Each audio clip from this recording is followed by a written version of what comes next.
کل قیامت کے دن ایک عورت 4 مردوں کو جہنم میں لے جائے گی۔ عرض کیا گیا وہ کیسے؟ فرمایا ایک عورت کو حکم ہوگا جہنم کا تو وہ عرض کرے گی مالک میرے باپ کو بلایا جائے۔ باپ کو بلایا جائے گا، یا اللہ یہ میرا باپ ہے، میں اس کی بیٹی، میری تربیت کا جوہر اس کے ہاتھ میں تھا، آج جن بدکاریوں اور گناہوں کے سبب جہنم میں جا رہی ہوں اس کا ذمہ دار یہ ہے۔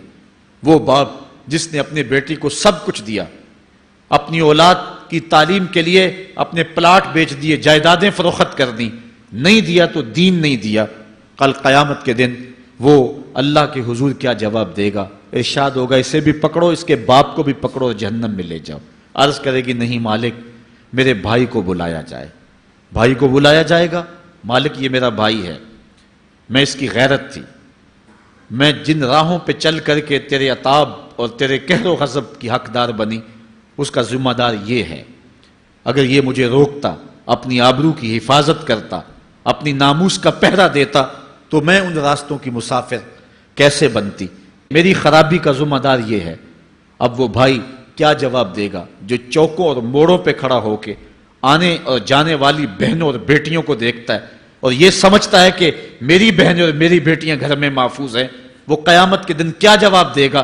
ارشاد ہوگا اسے بھی پکڑو، اس کے باپ کو بھی پکڑو، بھائی کو بھی پکڑو، جہنم میں لے جاؤ۔ عرض کرے گی نہیں مالک میرے شوہر کو بھی بلایا جائے۔ بلایا جائے گا، مالک یہ میرا شوہر ہے اور میں اس کی بیوی، میری تربیت کا جوہر ماں باپ کے بعد اس کے ہاتھ میں تھا اور اس کے پاس طلاق کی دھمکی ایسی چیز تھی، مجھے جو چاہتا منواتا اور جس انداز میں ڈھالنا چاہتا مجھے ڈھال لیتا، لیکن اس نے مجھے کبھی راہ حق کی طرف نہیں بلایا تھا۔ وہ شوہر کیا جواب دے گا جو خود اپنے دوستوں کو چائے پہ بلا کے اور اپنی بیوی کو سامنے برہنہ منہ بٹھا کے بعد میں اس کے حسن کی داد مانگتا ہو، بتاؤ بھابی کیسی ہے؟ تو وہ کیا جواب دے گا قیامت کے دن؟ ارشاد ہوگا اس کو بھی پکڑو، اس کے باپ کو بھی، اس کے شوہر کو بھی اور اس کے بھائی کو بھی جہنم میں لے جاؤ۔ عرض کرے گی نہیں مالک میرے بیٹے کو بھی بلایا جائے۔ بیٹے کو بلایا جائے گا، مالک یہ میرا بیٹا ہے، میں اس کی ماں ہوں، میرے سینے میں اس کے لیے تڑپتی ہوئی ممتا تو نے رکھی تھی، یہ روٹھ جاتا تو زندگی اجاڑ ہو جاتی، جو بھی چاہتا ضد کر کے منوا لیتا، مجھے کسی کے گھر کے برتن بھی مانجنے پڑے تو میں نے اس سے بھی گریز نہیں کیا، اس کی ہر فرمائش کو پورا کیا، اپنا زیور بیچ کے اس کی تعلیم مکمل کروائی۔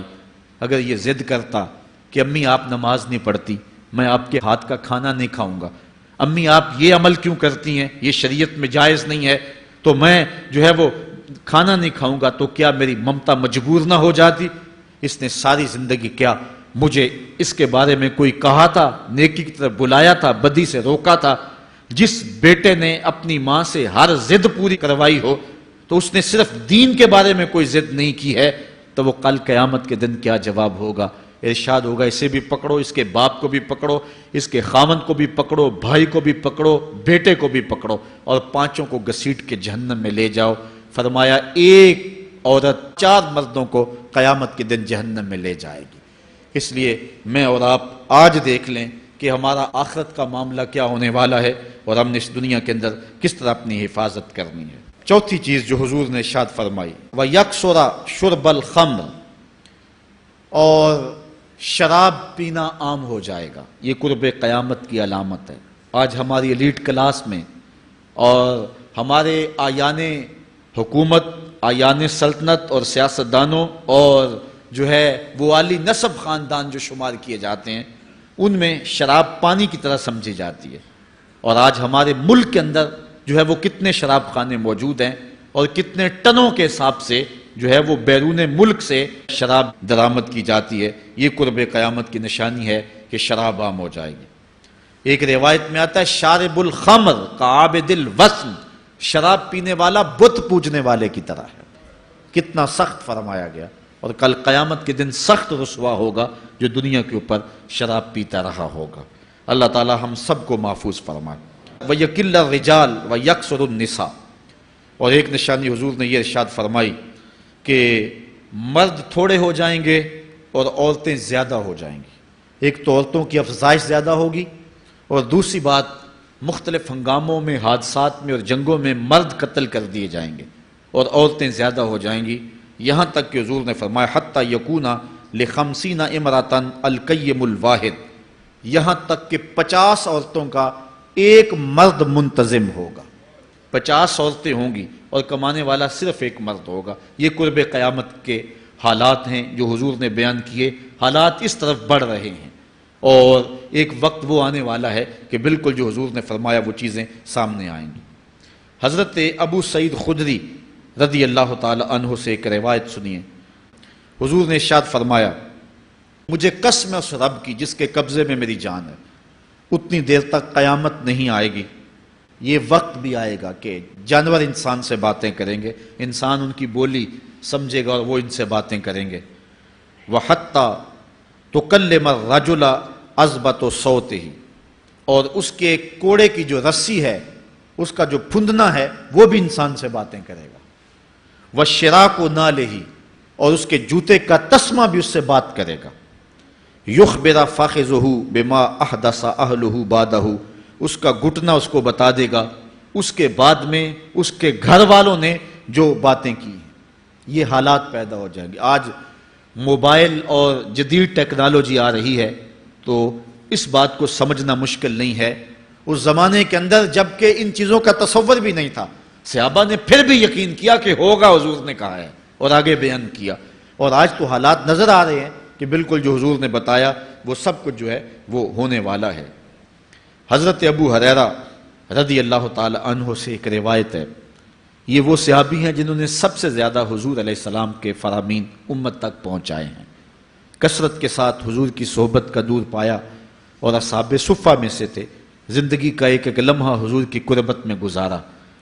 حضرت ابو ہریرہ رضی اللہ تعالیٰ عنہ فرماتے ہیں کہ رسول کریم صلی اللہ علیہ وسلم نے ارشاد فرمایا اذا اتخذ الفیء دیوالا، جب مال غنیمت کو، جب سرکاری خزانے کو اپنی ذاتی دولت سمجھا جائے گا، اس میں تصرف کیا جانے لگے گا.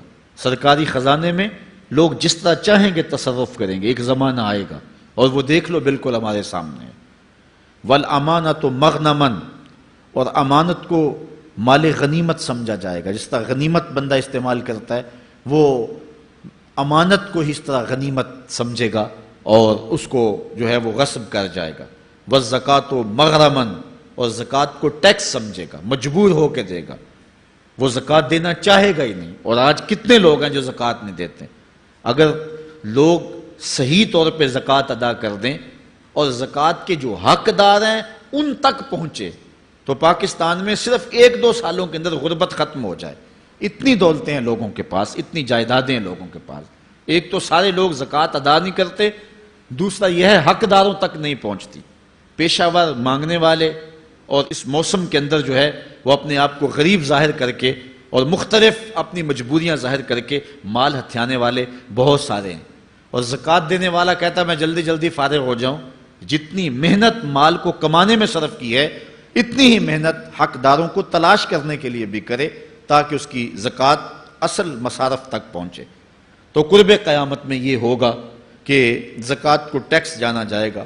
وَتُعُلِّمَ لِغَيْرِ الدِّينِ، اور علم دین کے لیے حاصل نہیں کیا جائے گا، دین کے علاوہ کے لیے حاصل کیا جائے گا. اس کے 2-3 مفاہیم ہیں. ایک تو مفہوم ہے کہ علم دین حاصل کرنا لوگ چھوڑ دیں گے، وہ انجینئر اور ڈاکٹر اور کیا کچھ بننے کے لیے جو ہے وہ علم حاصل کریں گے. نام خدمت انسانی ہی ہے کہ میں یہ سب کچھ کر کے اپنے وطن کی خدمت کروں گا، انسانیت کی خدمت کروں گا. لیکن بعد میں جب مسندوں پہ بیٹھتے ہیں اور جو حال کرتے ہیں وہ کسی سے مخفی نہیں ہے. مسیحا پھر کس روپ کے اندر آتا ہے اور کس طرح قوم کو دونوں ہاتھوں سے لوٹتا ہے، یہ قرب قیامت کی نشانیاں ہیں. ہر بندہ جو ہے وہ علم تعلیم حاصل اچھا انسان بننے کے لیے نہیں، با کردار شخص بننے کے لیے نہیں، اچھا مومن بننے کے لیے نہیں، صالح فرد بننے کے لیے نہیں، بلکہ کمائی کرنے کے لیے، زیادہ زیادہ پیسے کمانے کے لیے وہ علم حاصل کرے گا.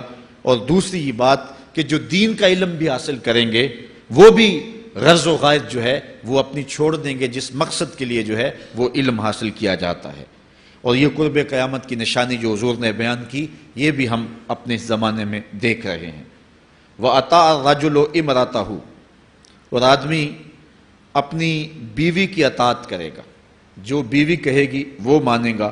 وَأَقَّ أُمَّهُ، اور ماں کو آگ کر دے گا، ماں کی پرواہ نہیں کرے گا، ماں کی نافرمانی کرے گا، بیوی کی بات کو ترجیح دے گا اور ماں کی بات جو ہے اس کو ثانوی حیثیت دے گا۔ بہت بدبخت تو ایسے ہیں کہ جو ماں باپ کو ویسے ہی دقیانوسی کا تانا دے کے کہتے ہیں تمہیں تو پتہ ہی نہیں کسی بات کا، دنیا کہاں چلی گئی، اور ان کی کسی بات کو، کسی مشورے کو اور کسی حکم کو کوئی ترجیح نہیں دیتے۔ لیکن جب بیوی اور ماں دونوں کا حکم مقابلے میں آ جائے تو اس وقت وہ بیوی کے حکم کو ترجیح دیں گے۔ یہ قرب قیامت کی علامت ہے جو کہ ہم واضح طور پہ اپنے معاشرے میں دیکھ رہے ہیں۔